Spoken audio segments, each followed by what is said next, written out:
Neo-Westerns take elements from the classic Western genre, like character types and storylines, and put them in a modern setting. The Western genre is more influential than it might first appear, and many TV shows would not exist without classic Western movies. While Westerns fell out of fashion around the 1960s, a new wave of creativity has inspired the revival of the genre. The best Westerns set in modern times include typical tropes like mysterious strangers, conflicts over land, and cowboy fashion styles, while putting a new spin on them. That said, many great neo-Western TV shows that define the genre take these features a few steps further, mixing the Western themes with other genres like horror, romance, and even sci-fi. Ransom Canyon. Netflix. The cast of Ransom Canyon Season 1 poses in front of a fence. Ransom Canyon is Netflix's first multi-season Western since the 2020 sitcom, The Ranch. The show embraces the romance aspect of the genre, with a broken-hearted central character and a will-they-won't-they relationship at the story's center. Ransom Canyon is more popular with its audience than with critics due to its soapy feel and occasional melodrama, but it is fun and bingeable. While the show is set in modern times, the characters in Ransom Canyon would not be out of place in a classic Western. The story follows three rival families who are at odds over land, while the rancher Staten Kirkland and dance hall owner Quinn O'Grady fall in love.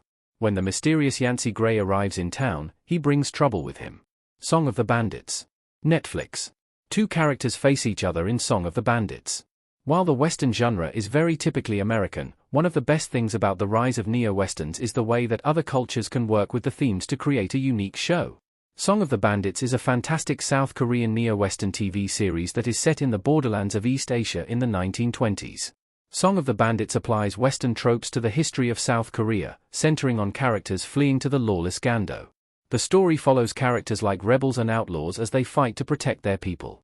This new setting and style earned Song of the Bandits an 89% positive audience rating on Rotten Tomatoes and a place among the best Westerns on Netflix. Outer Range. Prime Video. A shot of the hole in the dirt in the Prime Video show Outer Range. Outer Range might not be the first TV show to combine the sci-fi and Western genres, but it is one of the best. Like many Westerns, it starts with a story about a land grab.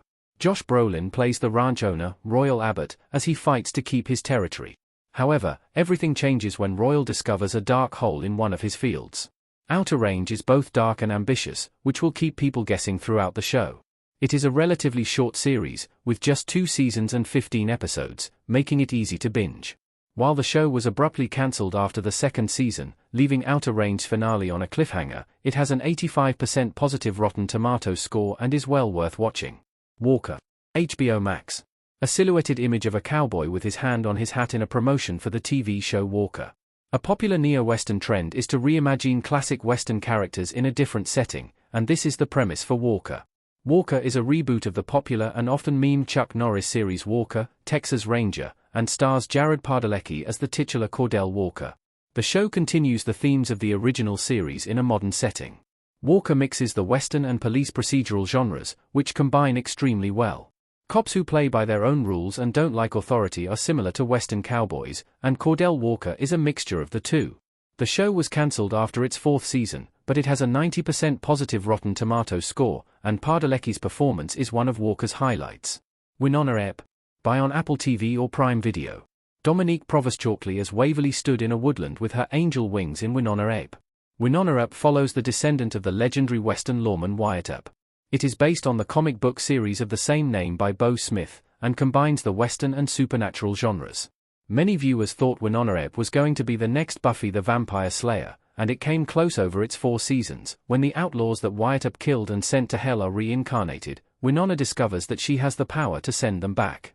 The show has similar supernatural themes and a compelling lead character like Buffy, but even better LGBTQ+ representation, earning the show 3 GLAAD nominations. Winona Epp concluded with the 90-minute movie, Winona Epp, Vengeance. Banshee. HBO Max. Lucas Hood, Anthony Starr, looking shocked in Banshee. Anthony Starr is now best known for his career-defining performance as Homelander in The Boys, but Banshee came out 6 years earlier, with Starr playing another morally compromised character. Banshee is one of the best neo-Western TV shows you've never heard of.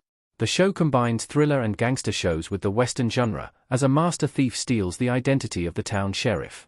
Banshee started well, earning itself a 67% positive Rotten Tomatoes score, but the show improves with every season, and the final 2 seasons each have a 100% positive rating. Many great TV shows get cancelled before their time, leaving viewers with a frustrating cliffhanger ending, but Banshee's 4 seasons end properly, making it a satisfying show to binge watch. Dark Winds. Netflix. Bernadette Manuelito, Jessica Matten, on horseback in Netflix's Dark Winds. Dark Winds is undoubtedly one of the best neo-Western TV shows on Netflix, and it brings a new perspective to the genre. Many classic Westerns have not aged well, as their Native American characters have often been sidelined or caricatured. On the other hand, Dark Winds has a largely Native American cast and creative team, and the show is centered on Navajo culture. The show is set in the 1970s and follows 2 Navajo tribal police officers, Joe Leaphorn and Jim Chi, as they investigate crimes that appear unrelated. As its title suggests, Dark Winds has crime noir elements and features the supernatural. The show is more complex than the typical hero versus villain story, and is a must-watch for its unique take on the Western genre. Westworld. Buy on Apple TV or Prime Video. Dolores Evan Rachel Wood, with her hand on Bernard's, Jeffrey Wright, shoulder in Westworld the bicameral mind. Westworld will hook you in the first 10 minutes, and the sci-fi western is so good that some of its plot points are familiar to people who have not even seen the show. Based on a Michael Crichton movie, Westworld centers on a mysterious Western-themed amusement park populated by automatons. It was rebooted as a TV series, which successfully expanded the lore. While Westworld went downhill over time and ended on a controversial note, it is well worth binging to make up your own mind. The show changes the game each episode, and while it hits many typical Western genre tropes, nothing is as it seems. Westworld also features great performances from Evan Rachel Wood, Thandau Newton, and Aaron Paul.